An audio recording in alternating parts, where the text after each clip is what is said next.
அவரை கேளுங்க, என்னையா பழக்கம், என்னையா அப்படி பண்ணிட்டு இருக்காருன்னு. உயர் காவல்துறை அதிகாரிகள் நடவடிக்கை எடுக்கணும். மைக் புலிகேசி என விமர்சித்த வருண்குமார் ஐபிஎஸ்க்கு நாம் தமிழர் கட்சி ஒருங்கிணைப்பாளர் சீமான் காட்டமான பதிலடி கொடுத்துள்ளார்.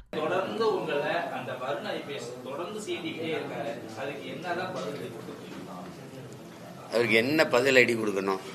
அவரு என்னை சீன்றதுனாலதான் அவர் அந்த இடத்துல இருக்காரு.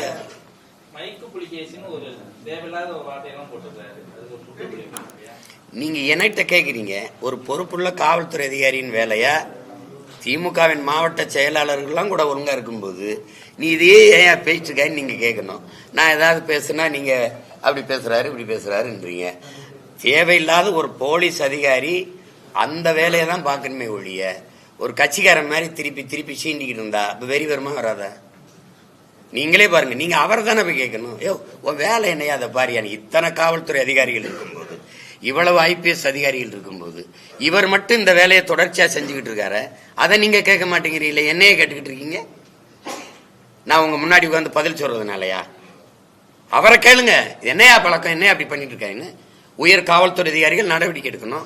ஆட்சி அதிகாரத்திற்கு கேட்கணும். அவங்க தான் அனுமதிக்கிறாங்க, பேச சொல்றாங்க, அவரை திருப்பி திருப்பி இழுத்து விடுறாங்க.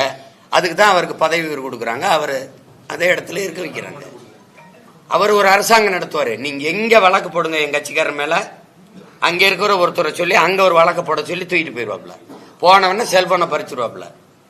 அவருக்கு வேலையே செல்போன் திருடுறதுதான். அப்புறம் அதுக்குள்ள இருக்கிற அந்த குரல் பதிவுகளை திருடுறதுதான். நீங்க இந்த பத்திரிகையாளர்கள்லாம் அந்த அண்ணா பல்கலைக்கழக தங்கச்சி அந்த பாலியல் வன்கொடுமையில அந்த இதுக்காக அந்த பத்திரிகையாளர்கள் அலைபேசியை வாங்கினவுன்னா நீங்க அவ்வளவு கோவப்பட்டீங்களே. இதுவரை 14 அலைபேசியை எங்க பிள்ளைகளுடைய அலைபேசியை எடுத்து வாங்கியிருக்காங்க. அப்பெல்லாம் நீங்க கோவப்பட்டிருந்தீங்கன்னா நியாயமா? அதுக்கே ஒரு தீர்வு வந்திருக்கும்ல.